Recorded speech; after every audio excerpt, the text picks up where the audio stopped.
Hola Fernando, buenos días. Esta mañana nos vamos a acercar hasta Clínica Ponferrada porque continúa incrementando sus especialidades y sus servicios para sus pacientes y ha inaugurado un nuevo servicio de andrología, un servicio que está dirigido por el doctor Diego Castanedo, que es urólogo especializado en el área de andrología. Y con él vamos a hablar. Buenos días, doctor. Buenos días. Bueno, cuéntenos en qué consiste este nuevo servicio. ¿Qué es este servicio de andrología? Pues la andrología la podemos considerar una subespecialidad dentro de la propia urología como tal, que está centrada en el aparato genital masculino. Se considera una especialidad relativamente joven que empezó a tomar conciencia a principios de los años 70 y era en el 92 cuando empezó a tomar un mayor exponente, ¿no?, dentro de esta especialidad. Díganos, ¿en qué se diferencia, si es que existe alguna diferencia, entre la urología convencional y la andrología? Pero principalmente que la andrología se centra únicamente en el hombre, en la salud sexual masculina y sus propios órganos genitales masculinos reproductores, es decir, lo que es el pene y los genitales como tal. Uh-huh. Tanto la salud sexual masculina como la reproductiva. ¿Y qué patologías trata un andrólogo? Pues dentro de la patología de un andrólogo es muy variada, la verdad, principalmente patologías como más generales, que serían un poco la fimosis y la vasectomía, que es el procedimiento ambulatorio mediante el cual hacemos que los varones no puedan tener más hijos, es una técnica para evitar la fertilidad, y luego entre ellas tendríamos toda aquella esfera sexual, ¿no?, tanto la disfunción eréctil como los trastornos de eyaculación, que podríamos hablar de eyaculación precoz, aquellos pacientes que no tienen un tiempo de latencia muy cortito y aquellos pacientes que no llegan a eyacular, ¿vale?, que serían dentro de esta patología dos diferencias. Y luego también hay que tener en cuenta la eyaculación dolorosa, aquellos pacientes que tengan disminución de líbido, infertilidad, las infecciones de transmisión sexual, así como la enfermedad de Peyronie, que podemos entrar un poquito más adelante de ella, que consiste únicamente en aquellos penes que están torcidos por la erección, principalmente. ¿El hombre sabe que la andrología trata todo esto o sabe que todos estos problemas pueden tener una solución? Habitualmente lo que vemos en la consulta, lo que yo veo en la consulta es que la gente no conoce esta especialidad. En general, la urología en sí es una especialidad bastante desconocida, hay mucha confusión de la urología con la nefrología, y dentro de la urología, la andrología en general, no se conoce. La gente no le da importancia a este tipo de patologías, no sé si tanto por desconocimiento o también porque se considera muchas veces un tema tabú, ¿no?, el tema de la esfera sexual. Uh-huh. Bueno, nos ha hablado de los tratamientos de los que se ocupa la andrología, nos ha hablado de la vasectomía, pero por ejemplo, doctor, háblenos de la disfunción eréctil. ¿En qué consiste y cómo se presenta en el varón? Uh-huh. Primero de todo, lo más importante es definir qué es disfunción eréctil, que hablaríamos de ella como la incapacidad durante un periodo mínimo de 3 meses de conseguir o mantener una erección suficiente para llegar a tener una relación sexual completa. Definida una relación sexual completa como aquella satisfactoria tanto como para el paciente varón con su pareja, ¿no? Dentro de la propia disfunción, ¿vale?, podemos diferenciar dos causas. Una causa orgánica, es decir, aquel paciente que no ha tenido ningún tipo de tratamiento quirúrgico previo, ¿vale? Y dentro de la otra tipo de disfunción sería la posquirúrgica, ¿vale? Entonces, dentro de una y otra, ya hay que tener en cuenta que partimos de diferentes tratamientos. Lo que sí que me parece muy importante resaltar en este punto es que la disfunción eréctil orgánica o primaria, aquella que está relacionada con un varón joven o relativamente joven que no tenga ningún antecedente de interés, hay que tener en cuenta que está muy relacionado con los hábitos de vida, ¿vale? De cara a que todo aquello que es malo para el corazón es malo para las erecciones. Si tú no tienes una dieta equilibrada, no fumas, tienes la tensión alta, tienes colesterol, obesidad, todo ello conlleva que tengas unas peores erecciones, ¿vale? Porque al fin y al cabo el fundamento fisiológico de la erección es a través de las arterias, igual que el corazón, ¿vale? Entonces, en estos casos, una cosa que me parece muy importante resaltar es que la disfunción eréctil se considera un síntoma precoz a los 5 o 6 años de un evento cardiovascular. ¿Qué quiere decir esto? Que un paciente que tiene una disfunción eréctil en un primer episodio, a los 5 o 6 años, tiene una alta probabilidad de tener un infarto agudo de miocardio. Caray, o sea que sí que advierte ya con antelación de lo que puede pasar más adelante, una disfunción eréctil, ¿no? Lo importante, doctor, sería que cuando esto sucede se fuera precisamente al médico, al especialista, para que pudiese detectar si es una disfunción eréctil orgánica o bien una que puede ser la antesala de un infarto después de un tiempo. Uh-huh.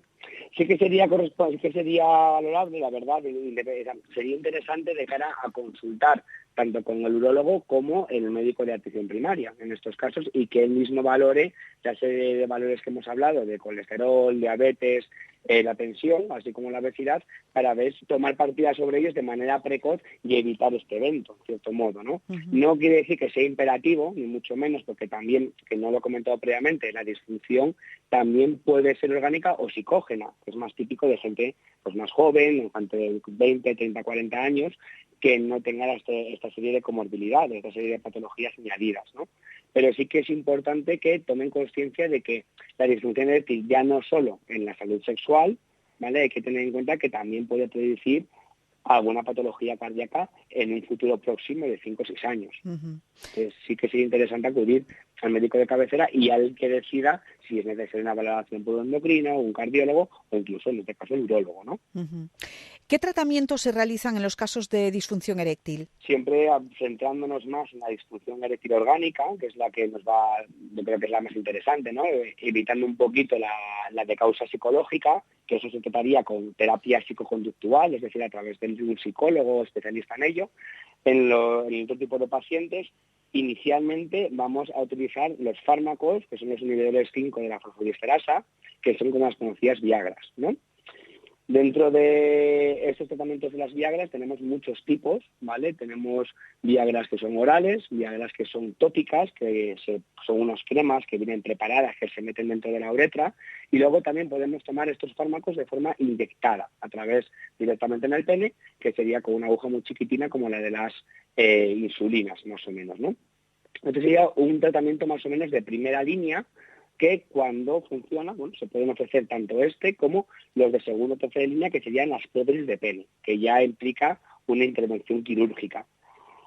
Dentro de las prótesis de pene tenemos muchos tipos, la verdad, que podríamos entrar a hablar de ellas o no, pues, como de lo que quieras tú, Chelo, sí. Pero sería un poco la idea. Tenemos muchos tratamientos y sí que en la consulta yo percibo que la gente en general tiene mucho miedo a estos tratamientos, porque no sé exactamente por qué, pero igual antiguamente se le ha dado más importancia de la que tenía, ¿no?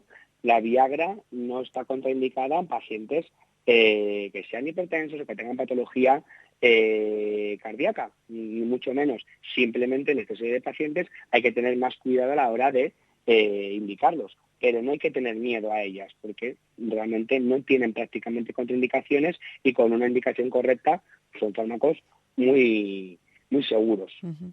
Doctor, ¿aprecia usted en cierto modo que existe timidez o incluso vergüenza por parte de los hombres acudir al especialista, al andrólogo en este caso, para atender estos problemas que puede tener? Efectivamente, en muchas ocasiones yo creo que la vergüenza, lo que dices, los tabús, como tú dices, el desconocimiento, son los causantes de que los hombres en sí no acudan de forma adecuada o no consulten directamente ni al andrólogo, ni al médico de primaria, ni al médico de urgencias, no consultan en general.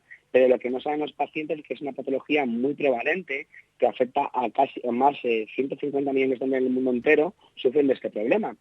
Entonces hay que tener en cuenta que es una patología de la que no todo el mundo habla, no todo el mundo comparte, ¿no? Así como cuando hablamos de cáncer de próstata, hablamos de piedras y demás, de infecciones, como que todo el mundo lo comparte. Pero cuando hablamos de disfunción, la gente es mucho más reservada. Uh-huh. Incluso muchas veces en la primera consulta los pacientes hablan con mucha vergüenza o les da reparo a la hora de hablar o de expresarse, ¿no?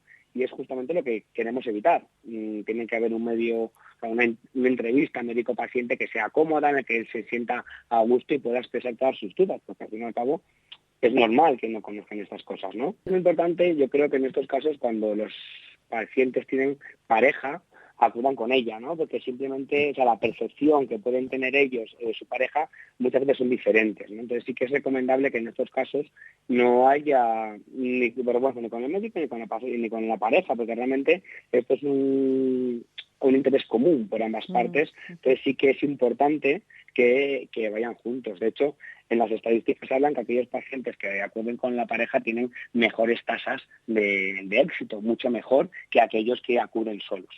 Así que me parece interesante también marcar ese detalle de cara a futuras consultas, que acudan siempre con la pareja. En cuanto a las soluciones que se pueden dar, doctor, para este tipo de problemas, ¿usted da lo que considera que es más adecuado para el paciente o da la solución que el paciente cree que es más conveniente para él? Yo creo que en estos casos, y más en este tipo de medicina, que no hablamos de algo oncológico, ¿no? O no hablamos de una piedra, que son como indicaciones más relativas, aquí hace falta una comunicación bidireccional y de equidad, ¿no? Los fármacos son relativamente caros, relativamente caros, son caros, no están financiados, entonces hay que tener en cuenta una serie de variables, la posición económica entre ellas, la forma de administración. Hay mucha gente que, por ejemplo, tiene miedo a las agujas, lo que hablábamos previamente, y que no se ven capacitados para pincharse un fármaco directamente sobre el pene, ¿no? Entonces, lleva un proceso, son consultas relativamente farragosas en el sentido de que hay que hablar, discutir y siempre decidir de manera conjunta, porque hablábamos antes de tratamientos de primera, segunda y tercera línea, realmente hay que tener muy en cuenta lo que quiere el paciente, porque igual él no quiere tomar los fármacos, no quiere pincharse y directamente quiere optar por la prótesis de pene, que es la acción quirúrgica. Entonces es igual de lícito. Yo no voy a decidir. Sí que es verdad que yo le puedo aconsejar, pero la razón absoluta no la tengo yo.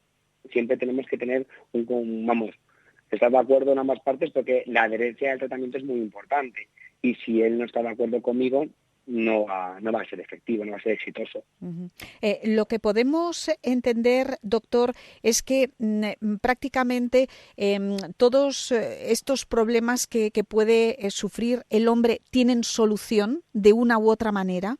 La gran mayoría, o sea, en medicina no se puede decir todo el 100%, pero la gran mayoría sí que tiene solución. Así que es importante que el paciente esté motivado, ¿no? Siempre y cuando tiene que tener ganas y tiene que tener una implicación dentro del proceso, porque si no los resultados se van a ver afectados, ¿no? Pero sí que es importante que él se encuentre motivado, él y la pareja. Doctor Diego Castanedo, urólogo especializado en el área de andrología de Clínica Ponferrada, muchas gracias por acompañarnos esta mañana. Muchas gracias a ti, Chelo, por darme estos minutitos en la radio.